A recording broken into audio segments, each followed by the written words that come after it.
Hello all, ఈరోజు మా ఇంటి దగ్గరికి గోమాత వచ్చింది. సరే ఏమైనా పెడదామని చూస్తే అసలు ఒక బ్రెడ్డే ఉండే ఇంట్లో. సరే అదే పెడదామని చెప్పి తీసుకొచ్చినాం. యాక్చువల్గా మేము పెడదామని కాదు, ఖుషితో పెట్టిద్దాం అనుకున్నాం. కానీ ఆమె వచ్చింది, చూసింది, అమ్మ బాబాయ్ అని చెప్పి లోపలికి ఉరికింది. ఎందుకు భయపడింది అంటే దానికి ఒక స్టోరీ ఉంది. ఇంతకుముందు ఒకసారి కవ్వు అని, తనకి కవ్వు అంటే చాలా ఇష్టం. కవ్వు చూస్తా అంటే నేను ఖుషిని బయటికి తీసుకురావడము, ఒకటేసారి గోమాత గట్టిగా అరవడం ఒకటైంది. అంత గట్టిగా అరిచేసరికి పాపం తను భయపడి లోపలికి ఉరికింది. అప్పటి నుంచి కౌని దూరంగా చూడడమే తప్ప దగ్గరికి వచ్చేది లేదు, ముట్టుకునేది లేదు, ఏమైనా పెట్టేది లేదు, దూరం నుండే చూస్తుంది.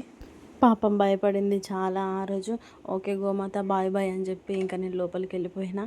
ఆ రోజు సాయంత్రం మా అక్క వాళ్ళు అండ్ మా అమ్మ వచ్చారు స్పెషల్గా ఖుషిని చూడడం కోసమే.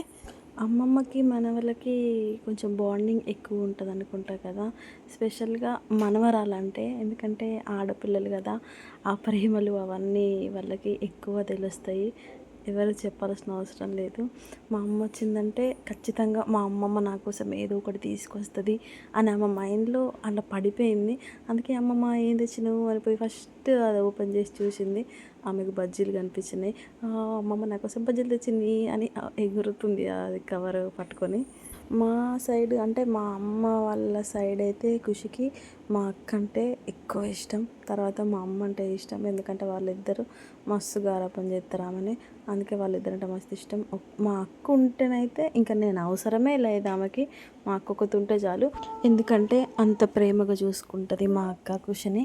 ఇక్కడ చూడండి, ఆమెకు అసలు పాటే అవసరం లేదు, వితౌట్ సాంగ్ డాన్స్ చేస్తుంది. అది చూసుకుంటేనే మా వాళ్ళు నవ్వుతున్నారు. So this is the video, hope you like this. Thanks for watching. Bye bye.